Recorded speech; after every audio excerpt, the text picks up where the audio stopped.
인사 시간도 많습니다. 여러분의 시간을 낭비해드릴 느리지만 쿨한 과학. 랩미팅입니다. 교수님들 반갑습니다. 반갑습니다. 반갑습니다, 교수님. 오늘 다룰 주제가 바로 이 희대의 천재 네. 수학자 오일러입니다. 오일러. 아, 예, 자료 주시죠. 최근 좀 이슈가 됐던 드라마죠. 사랑의 사랑의 불시착. 불시착. 사랑의 불시착의 무대가 됐던 네. 네. 국제 무대가 바로 스위스 아니었겠습니까? 아, 그러네요. 굉장히 예쁜 곳 풍경이 많이 나왔어요. 네네네. 스위스 출신 수학자입니다. 1707년생. 6남매 중 첫째로 탄생합니다. 당대 최고의 수학자 요한 베르누이. 이분이 딱 오일러를 보니까 얘는 수학 영재야. 그래서 칭찬을 해줍니다. 계속. 네네네. 그러다 보니까 어느새 수학자의 길을 걷게 된 거죠. 아, 예, 그래서 이제 요한 베르누이의 제자인 건데 네. 13살에 동그랗게. 바젤 대학교에 입학합니다. 네. 대학교를 13살에요? 천재죠. 와, 와, 진짜 천재다. 그 당시에 예. 또 어느 정도쯤에 갔나요, 대학교? 대단하다. 모르겠는데 13살은 안 갈 것 같아요. 여러분 주위에 있는 13살을 네. 찾아보세요. 그리고 1723년 16살 그로부터 3년 후입니다. 석사 학위를 받았습니다. 와. 야, 엄청난 대단한 와, 그 당시 몰랐어. 과학자이자 그쵸. 철학자거든요. 그쵸. 그리고 1726년 네. 19살에 음향의 전파와 관련된 논문으로 박사 학위를 받습니다. 야, 이게 지금 300년 전의 얘기예요. 300년 전에. 19살에 네. 박사 학위를 받아요.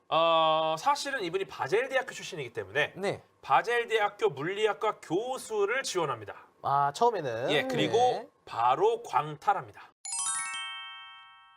일단 요한 베르누이의 아들이 둘이 있었는데 그 중에 다니엘 베르누이. 바로 이분이 그 유명한 베르누이의 원리의 원리의 베르누이입니다. 아, 다니엘 베르누이. 예. 네. 그래서 다니엘 베르누이가 당시 샹트페테르부르크 러시아 과학 아카데미라는 곳이 있어요. 샹트페테르부르크에. 네. 거기에서 교수를 하고 있었어요. 이분이 교수를 하고 있었는데 오일러를 생리학과에 추천합니다. 20살의 나이로 이 의학부 준회원이 되면서 러시아 해군의 의무 장교로 시작합니다. 야, 예, 커리어를. 네. 러시아 해군 깜짝이야. 의무 장교로 시작을 해요. 그러면서 다니엘 베르누이는 교수로 있었는데 네. 그 중에 다른 한 명, 니콜라스 베르누이가 음. 사고로 익사해서 사망을 합니다. 어. 아이고. 익사하는 사망 사고가 발생했어요. 네. 그러면서 조직이 개편됩니다. 1731년 네. 24살의 나이로 물리학과 정교수가 돼요.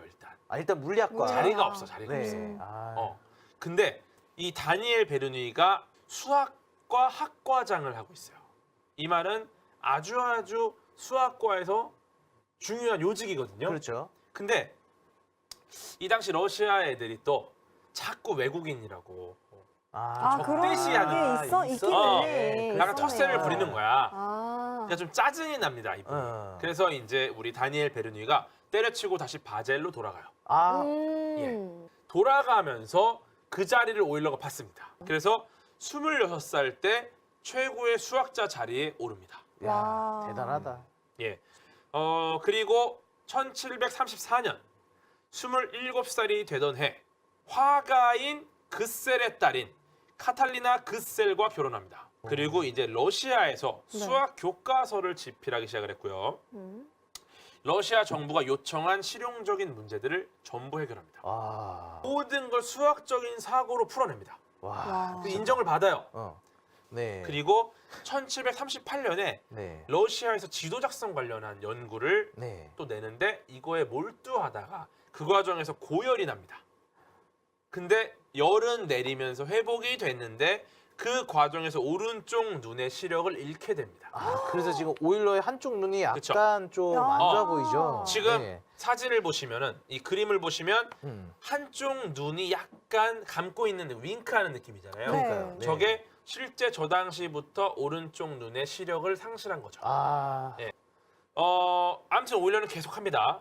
계속하는데 1741년에 러시아가 이제 정치적 혼란이 옵니다. 아. 그래서 분위기가 많이 바뀌어요. 네네네. 러시아에 굉장히 헌신을 했으나 분위기가 바뀌어서 오일러가 베를린 아카데미로 자리를 옮깁니다. 이제 독일로 갑니다. 독일로. 야, 음. 자, 많이 다니셨네요. 근데 네. 베를린 아카데미로 가는데 네. 이게 뭐 정말 철새처럼 왔다 갔다 한 게 아니야. 굉장히 러시아에 헌신을 했습니다. 일단 오랫동안. 그렇죠. 그리고 나서 다시 독일로 간 거예요. 네. 그래서 수학 부장으로 베를린 아카데미에 25년을 있었습니다. 25년이나? 25년이면은 어디서든 그 거의 뭐 존버하는 존버의 아이콘이 바로 보여요. 좀 뭐야? 일단 가면 진득하네 그냥 사람이. 진짜 진득해. 일단 가면 25년이야. 그러니까. 대단한 분이에요. 25년. 누가 유학을 25년 합니까? 그러니까요. 아, 대단하신 분이에요. 전세로 쳐도 어마어마하거든요. 그쵸. 네.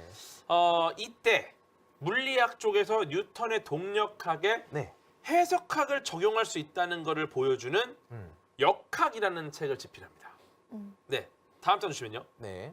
바로 메케니카라는 이 책을 바로 오일러가 집필했어요. 이름 이쁘다 근데. 예, 멋있죠. 메케니카. 역학이네요. 역학. 이게 뭔지 아십니까? 이 자연상수. 예, 네. 오일러의 수라 분리는 2입니다. 네. 2.718281828 쭉쭉쭉 나가는 겁니다. 네. 예, 오일러의 수를 처음 표기하신 분이 오일러인데 사실 이 오일러의 수 자체는 네. 존재 자체는 알려져 있었습니다. 하지만 이거를 표기를 하지 않았어 아무도. 오일러가 처음으로 표기법을 만든 겁니다. 네. 그래서 오일러의 수가 됐고요.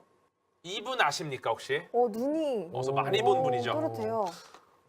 이분이 계몽주의 군주였던 네. 프리드리히 대왕입니다. 프리드히. 아 대왕입니까? 예, 프리드리 대왕. 네. 아. 와 어, 오늘 대왕까지 나왔네요. 예, 네. 이분의 사회적인 명망이나 업적들은 나쁘지 않아요. 굉장히 좋습니다. 근데 이 프리드리 대왕은 수학을 극도로 싫어했어요. 그럼에도 불구하고 나는 해결하지 못하는 실용적인 문제들을 매우 수월하게 해결하는 오일러의 수학적 능력만큼은 굉장히 인정했으나 네. 수학을 싫어했기 때문에 오일러를 싫어했죠. 아. 예. 근데 프리드리 대왕이 오일러 꼴배기 싫으니까 네. 쟤 자르라고. 아. 쟤 잘라라. 이렇게 얘기를 했어요. 그래서 어떤 짓을 하냐면 네네네. 프랑스의 수학자 달랑베르라는 분이 있어요. 아 달랑베르. 달랑베르. 이분이 오일러랑 사이가 안 좋았어요. 왜냐면 수학자끼리 또 사이가 안 좋아. 아. 서로 또 시기할 거 아닙니까? 네 그렇죠. 달랑베르한테 가서 오일러가 지금 하고 있는 일에 네네. 문제점을 찾아오라고 합니다. 자를 구실을 찾아와라. 아. 그런데 달랑베르는 이렇게 말합니다. 오일러 대신 다른 수학자를 이 자리에 앉히는 건 무모한 짓이다. 그래서 프리드리 대왕이 오일러를 더 싫어하게 됩니다. 아. 프리드리 대왕의 조카 딸에게 네. 자연과학을 가르치기 위해서 네네네. 편지를 씁니다. 아 네. 독일 왕녀에게 보내는 편지라는 글을 써요. 프리드리 대왕의 조카 딸에게 보내는 편지라는 계몽서입니다. 오. 보시면은 저기 가운데 측에 네. 쪽에 젊은 프린세스라는 게 보이죠. 네네. 예. 독일 젊은 왕녀에게 프린세스, 보내는 독일- 편지라는 네. 겁니다. 근데 자 보세요. 음. 이 상황에서 다음 장 주시면은 네. 이때 이게 벌어집니다. 아. 7년 전쟁. 네. 아, 역사의 흐름에 있어요. 아. 이야. 이때 러시아가 베를린을 잠시 함락합니다. 근데 되게 재밌는 게 일어나요. 또 여기서 네. 그 러시아 살렸어? 군인들이 뭐라고요? 오일런 살렸어. 잘 봐요. 오일런 러시아 살렸나 봐. 군인들이 베를린을 점령했어요. 그리고 그때 베를린에 있던 농장 하나를 약탈합니다. 왜냐면 군인들이 이제 물자를 이제 보조해야 물자를 되니까. 갖고 해야 되니까. 알고 보니 그 농장 중에 하나가 오일러 농장이었어. 아이고. 이 사실을 러시아 장군이 네. 알자마자 그 자리에서 바로 완벽하게 배상합니다. 왜냐면 오일러의 농장을 우리는 절대 약탈해서는 안 된다. 아. 오일러는 그 우리. 정도로 대단한 사람. 전 장난 세계적으로 아니다. 존중받던 수학자. 근데 이거 봐봐. 그래, 이거를 되게 좋다. 오일러가 받았어. 내가 오랫동안 봉사했던 러시아가 너무 따뜻하게 대해주는 거야. 아. 러시아 가고 싶겠다. 그러니까. 오일러는 25년간 이미 베를린에서 봉사를 했습니다. 네. 그래서 할 만큼 했어요. 그래서 프랑스에 네. 라그랑주를 추천해주고 네. 프랑스의 라그랑주를 베를린에 꽂고 러시아로 빠집니다. 네. 이 정도면 오일러를 누가 깝니까? 야, 25년을 봉사했어요. 네. 그리고 알 수가 그렇게 없어. 많은 핍박을 받으면서도 할 거 다 했단 말이야. 그러니까. 네. 근데 러시아가 이렇게 잘해줘. 어떻게? 가야지 오라는데. 가야죠. 어. 응. 오일러의 기억력은 엄청났습니다. 네네네. 오일러의 기억력은 거의 전설급 실력이에요. 전설급 포인트를 갖고 있는 오일러. 일단은 오일러가 만든 게 뭐냐면요. 네. 삼각함수 아시죠? 네. 사인, 코사인, 탄젠트. 네. 사인을 뭐 어떻게 쓰죠? 사인이요? SIN. SIN이라고 표기를 안 했었어요. 아, 그 당시에는 오일러가 처음으로 SIN, COS, TAN이라고 표기를 합니다. 그 전까지는 예. 그 표기가 없었다는 얘기죠. 삼각함수가 네. 우리가 알고 있는 삼각함수를 표기하게 된 게 오일러부터고요. 오일러의 수 2, 허수 기호 I, 네. 원주율 파이 음. 전부 오일러가 처음으로 사용했어요. 오. 제가 알기로는 함수를 뜻하는 fx. 맞아요. fx도 그것도 오일러가 처음 했어요. 오일러가. 그래서 이제 마치 오일러가 한 일은 네. 수많은 요리같이 셀 수가 없다. 아. 몇 가지만 말씀을 드리면 오일러 공식, 오일러 등식, 오일러 방정식, 오일러의 정리, 페르마의 소정리 일반한 거죠. 그다음에 오일러 마르케로니 상수, 오일러 지표, 그리고 역사상 유명한 미해결 문제, 네. 난제들에는 오일러의 이름이 무조건 언급됩니다. 즉 모든 난제에 힌트 남기기 전문가예요. 대부분은 풀었으나 네네. 보시면은 뭐 몇 가지 밀레니엄 난제들은 수백 년 동안 안 풀렸어요. 오일러조차도 풀지 못한 거죠. 하지만 결정적 힌트를 다 남겼다. 예. 안델 과학에서 다뤘던 리만 가설이죠. 네. 예. 오일러의 식을 기반으로 만들어진 게 바로 제타 함수입니다. 제타 함수가 리만 가설의 핵심이죠. 네. 리만 제타 그쵸. 함수라고도 하죠. 네. 오일러가 네. 이 제타 함수를 만들어낸 장본이라고 보면 돼요. 예. 페르마의 마지막 정리가 있어요. 당시 페르마의 마지막 정리. 3의 3제곱 더하기 4의 3제곱은 5의 3제곱 이건 틀렸잖아요. 그렇죠. 네. 이게 3제곱, 3제곱, 3제곱으로 만들어지는 이 수는 없다라는 게 이제 페르마의 마지막 정리인데 중요한 거는 페르마가 증명을 안 한 걸로 알려졌거든요. 네. 오일러가 페르마가 여기저기 써놓은 자료들을 열심히 뒤져가지고 페르마가 n이 그 제곱이 4제곱일 때를 증명한 걸 찾아냅니다. 네. 페르마가 했어요. 이걸 오일러가 뒤져서 찾아내. 어. 그거를 보고 오일러가 이 제곱수가 세제곱인 거를 또 증명했어요. 네. 그리고 오일러로 인해 유명해진 분이 한 분 더 나옵니다. 가우스. 바로 가우스입니다. 맞습니다. 예. 20대 초반의 젊은 가우스가 오일러를 공격합니다. 오일러라는 당대 최고의 수학자가 대수학의 기본 정리를 증명했는데 이걸 20살짜리 20대 초반의 가우스가 당당하게 공격을 합니다. 이 당시 어떻게 20대들은 대단해. 그랬죠? 본인이 그러니까요. 틀렸다. 맞는 증명법을 다시 보여주겠다라고 네. 공격합니다. 오. 그런데 오일러를 공격했다. 20대 초반의 수학자가 오일러를 공격했다라는 걸로 가우스가 이학 스타가 되죠. 예. 근데 중요한 건 나중에 보니까 가우스도 틀렸어 그때. 그 약간 그 패기가 나중에 너도 틀렸어 임마. 근데 중요한 건 팩이 있었다. 대단한 거지. 즉 가우스를 유명하게 만든 게 결국 오일러입니다. 오일러의 그림자를 밟고 가우스가 올라간 거예요. 그렇죠. 예. 거인의 어깨 위에 올라탄 거죠. 예. 네. 그리고 베토벤 같은 경우가 귀가 먼 뒤에 더 많은 음악적 완성을 이루어낸 게 베토벤입니다. 저는 이 오일러를 수학계 베토벤이라고 부르고 싶습니다. 네. 1766년 러시아로 돌아갑니다. 그리고 나를 따스하게 불러준 러시아 네. 고마워요 하면서 이때부터 또 하루 20시간씩 연구를 해요. 하루에 20시간 이상 연구에 몰두해서 네. 백내장이 왔어요.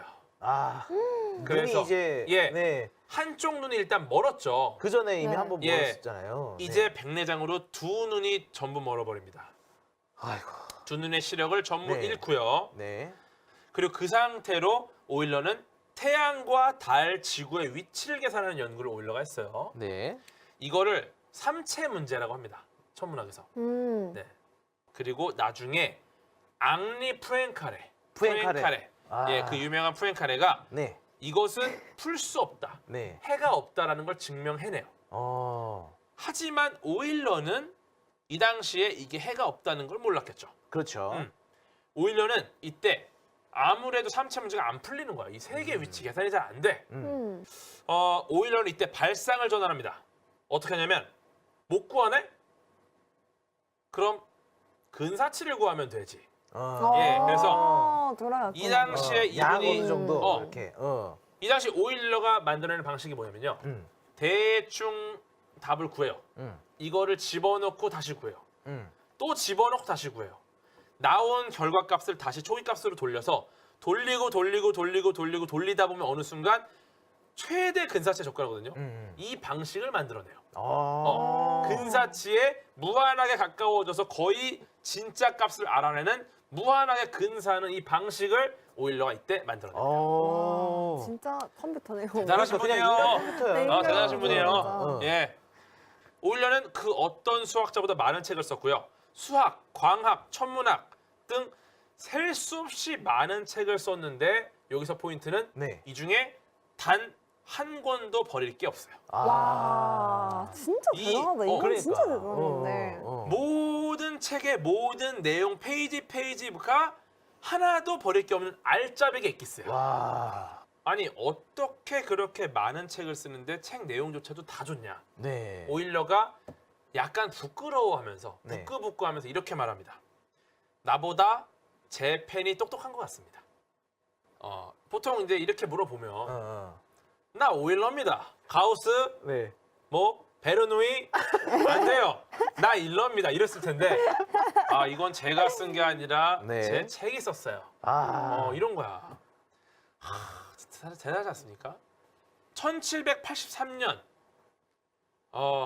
말개개인 날이었습니다. 날씨까지 이거- 하세요. 이거 약간 뭔가 이제 신선한데요? 디테일을 들어가서 1783년 맑은 날. 네, 맑은 날이에요. 그날 오전에도 오일러는 역시 팽창하는 풍선의 네. 속도를 암산으로 계산하고 있었어요. 나 갑자기 슬퍼지려는데. 그리고 왜냐면 시작이 너무 뭔가 슬퍼. 이제 해가 중천으로 떴다가 네. 점점 넘어갑니다. 네. 친구를 만났어요. 네. 그리고 새로 발견된 천왕성의 궤도에 대한 이야기를 또 나눕니다. 궤도를 예, 이야기했군요. 궤도를 이야기했어요. 네. 그날 오후. 네. 그리고 저녁 식사를 했습니다. 네. 저녁 식사까지 예, 하셨고. 저녁 식사를 네. 마치고 네. 이분이 파이프 담배를 즐겨 폈는데 네네네. 파이프 담배를 피면서 손자들하고 놀아주고 있었어요. 일상 같은 날이었네요. 일상 물론 같은. 네. 놀면서도 계산을 하고 있었겠죠. 네. 와. 그러다가 갑작스러운 뇌출혈로 사망합니다.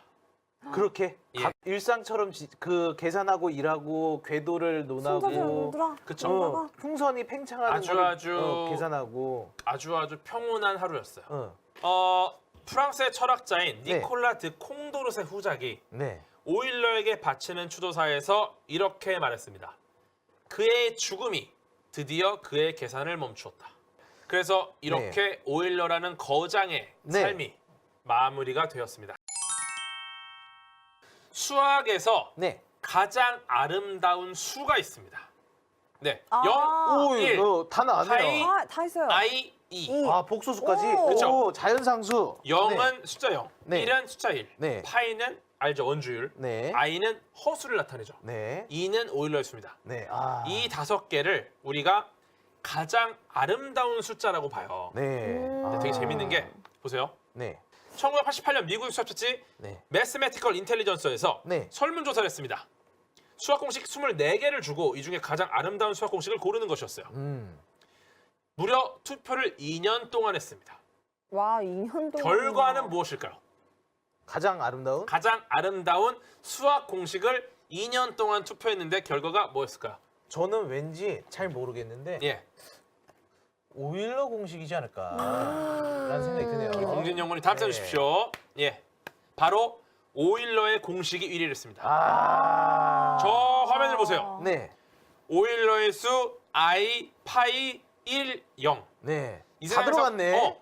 이 세상에서 가장 아름다운 5가지의 수가 전부 저 안에 들어가 있습니다. 야. 이러한 공식을 만들어낸 것 자체가 대단한 거예요. 그럼 네. 마무리하겠습니다. 네. 예, 행복과 불행에 대한 얘기를 해볼 겁니다. 네. 과연 오일러는 행복했을까? 오일러가 살아온 삶을 보세요. 네. 어떻게 생각하세요? 오일러는 과연 행복했을까? 저는 행복했다고 생각해요.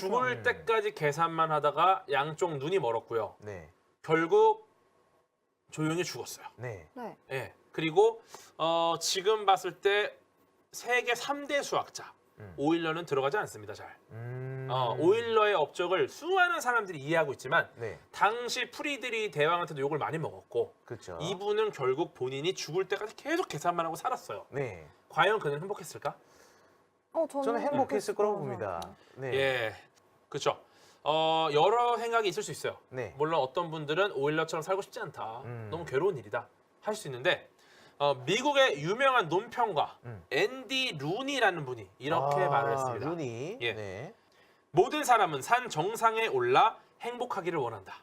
하지만 모든 행복과 성장은 당신이 산을 오르고 있을 때만 발생한다. 죽기 직전까지 수학이라는 산을 꾸준히 올랐어요. 이분은 네. 정상을 찍어 본 적이 없습니다. 그렇죠. 네. 꾸준히 산을 올랐고 이 산의 끝이 어딘지도 몰랐던 오일러. 그는 아마 정말 행복했을 것입니다.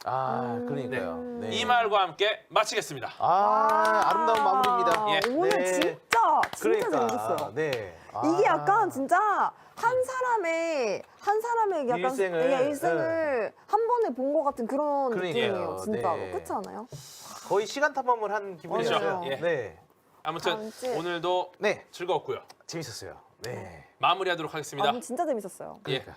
인사 시간도 맞습니다. 여러분의 시간을 낭비해드릴 느리지만 쿨한 과학. 랩미팅이었습니다. 감사합니다, 교수님들. 감사합니다, 다음 교수님. 주에 만나요. 안녕.